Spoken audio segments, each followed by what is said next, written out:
They don't care about American families. They don't care about the people in our own country, our infrastructure. This is my first time in Moscow. The infrastructure here is beautiful, clean streets. There aren't criminals everywhere. The streets aren't, sacked with drugs, fentanyl, opioids, and stuff like that. I mean, it's incredible here. America looks like a zombie wasteland that's in decay. It's crazy. But no, I mean, America, I don't know when the last time or if you've ever been was, but it's just miserable. I moved recently from Los Angeles to Miami. Miami's relatively nice, but Los Angeles, it's one of the many cities affected by the drug crisis in our country. You have these rich families like the Sacklers and Purdue Pharma making so much money off the misery of the American working class. We have 600,000 homeless Americans, 60,000 of which are veterans who served our country, And we're supposed to believe now that our veterans who are going to fight in Ukraine, these are the bravest men ever. They're the biggest heroes that our country has ever seen. But the U.S. government's going to treat them the same exact way. They're going to be homeless within the next few years and probably on opioids or some sort of a drug addiction. It's very sad. I'm very happy to talk to anyone. The only thing I will say, I'm not happy to go back on the New York subway because I have been on it and it was a hellscape, unlike anything. I don't know if you've been on the metro here yet, but it's a very different experience. I'm glad that you talked about kind of some of the problems that the US is experiencing at the moment. You talked about fentanyl, you talked about homeless, the vets on the street as well. I mean, obviously, the US is sending out billions of dollars to Ukraine. At the same time that you had the fires in Hawaii, there are a number of, climate disasters, but also people are struggling. It's just economically, financially, it's a difficult time. From your perspective as an American based out there, how do Americans feel about the fact that their pockets are being emptied, essentially, to a country that maybe they don't feel a necessary affinity with, and they can't really say what the goal is there because America's never really defined it. No. I mean, the sad reality is that I think if you went to every member of the United States Congress and you had a world map that you could draw up before them and you asked them, can you please point to the country that we sent $250 billion to on this map? I don't think that they'd be able to actually point to Ukraine on a map, which is just goes to show the insanity of what we're doing. We definitely know that the American public is not familiar with what's going on here. And you're right that the elites have not been able to identify what the goals of this mission are.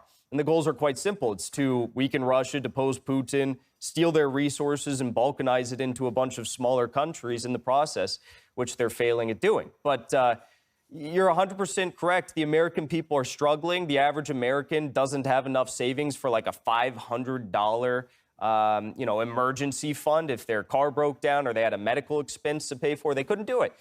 And what I think America is most in pain by is not just the fact that we're sending all this money to Ukraine. That's crazy enough as is, but the fact that over the past few decades, we've completely outsourced all of our manufacturing jobs.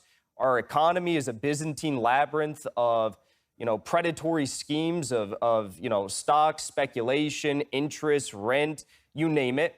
We don't produce anything anymore. You look at what BRICS countries are doing. They're producing oil, gas, coal, lithium, uranium, lumber, gold, silver, you name it, right? Agriculture.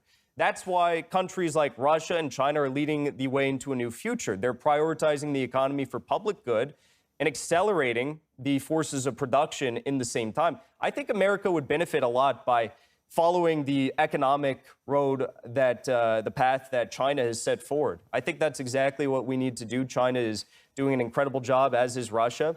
And we need to address the crises in our own country and how people are suffering. The United States and Western Europe and really just them. I mean, maybe they claim that, they are the arbiters of truth and they're the global policemen.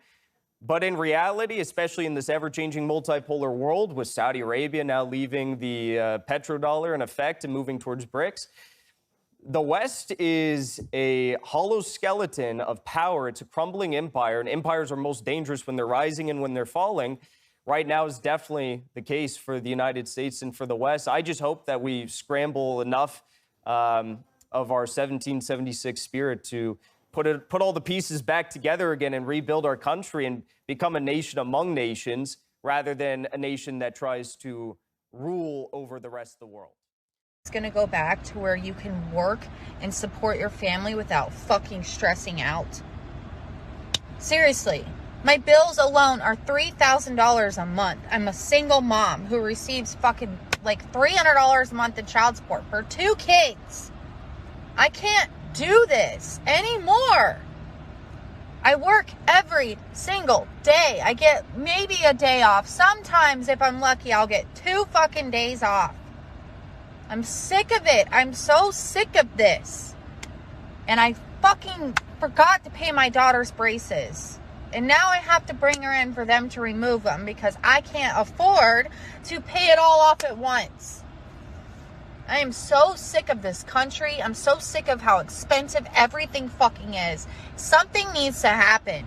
Where I live, rent is insane. A 2-bedroom is fucking $2,000. I can't go to the grocery store and get a week's worth of fucking groceries without spending $300, $400. Gas alone, almost $4 a gallon. I have to drive all over my town for my job because I clean houses. And I'm so sick of it. Something needs to be done. Something. These prices are insane. It's ridiculous. Nobody can fucking survive like this, especially if you're alone, you're single. You can't. Like, do I have to get a fucking roommate and rent out my son's room and move him in my room? Like, this country, it sucks. It sucks. I'm sick of it. And I'm tired. God, and I'm pissed. Fucking venting.